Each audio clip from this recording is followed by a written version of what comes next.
Hey everybody, happy Saturday. It's a beautiful afternoon. And the topic that we're going to talk about today could not be more timely. I'm going to encourage everybody to get outside today, get some sunshine, get some fresh air. Over the next 6 days, we are going to talk about the most common toxins that you're coming in contact with. And we want to limit those and limit our exposure as much as we possibly can. We got to realize that over time, as we constantly bombard our bodies with these toxins, they bioaccumulate over time. We might not notice an effect right away, but 10, 15 years down the road, they might develop into something like cancer, heart disease, inflammatory issues. So we want to do our best to limit our toxic exposure, and our goal really should be to detox way quicker than we're actually toxifying. So in today's discussion, we're going to talk about indoor air quality, because most people do not realize that the air quality inside our homes, inside our workplaces, is worse than the air quality outside. And in fact, it's been estimated that our indoor air quality is 3 to 5 times more toxic than the air outside. So I encourage everybody, please get outside when you can. Now, the common things that we want you to look for as far as indoor air quality to be aware of is radon, right? We all know that if we have basements, if we buy a house, we want to get a radon inspection. We want to be aware of the levels of radon in our house. And as we're going to talk about, if you have high levels, obviously you want to get that taken care of. The other thing to be conscious of is mold. People don't realize that if their house is constantly exposed to moisture, if we've had flooding, we can actually grow mold inside our house. And if you're dealing with health conditions that you can't figure out, you're chasing your tail, you've seen all kinds of healthcare providers, there could be a chance that you're being chronically exposed to mold within your house. So we want to have that taken care of. Carbon monoxide is an obvious one. One that individuals aren't so aware of is VOCs, volatile organic compounds. Now, this is like your paints. If you're renovating your house, you're doing some upgrades, your paints, your stains, your varnishes, even things like carpet, different fabrics, your glues, your furniture. Also, if you're renovating your house, you might be doing some demolition, and the dust and debris that you kick up, right, that particular matter can be a toxic load on the body as well. Obviously, smoke, right? So let's say you burn something in the kitchen, that smoke has toxins in it. Cigarette smoke has toxins in it. If you buy a house and somebody actually smoked in the house, that's third-hand smoke. It's the smoke that you smell on, the furniture, the clothes, the walls, the drapes, etc. We want to make sure that we do our best to mitigate that, because that third-hand smoke could actually be just as detrimental as second-hand smoke.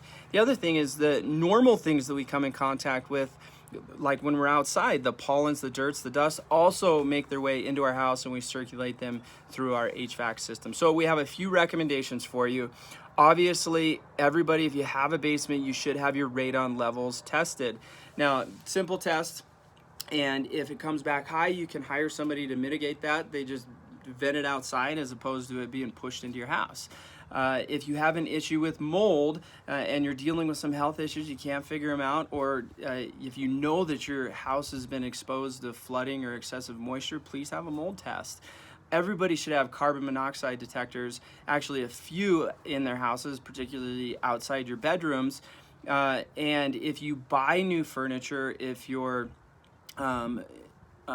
unwrapping different cloths or drapes or whatever, and you notice the toxic smell, I encourage you, let that furniture, let those materials actually off gas. So put them in your garage, crack the garage door, and let them off gas, and don't bring them into your house until you can actually tell that you can't smell that toxic smell anymore.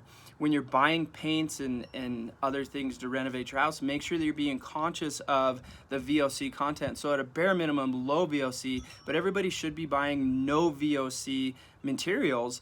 And we need to be conscious of what our carpets are made out of, and other building products are made out of. Try and go green, try and be health conscious with that stuff. Obviously, you are going to pay more, but it could pay huge dividends to your health later on. Construction, properly block things off. When we're doing demo and we're kicking up all that dust and grime from knocking things down, we don't want to push that into the rest of the house.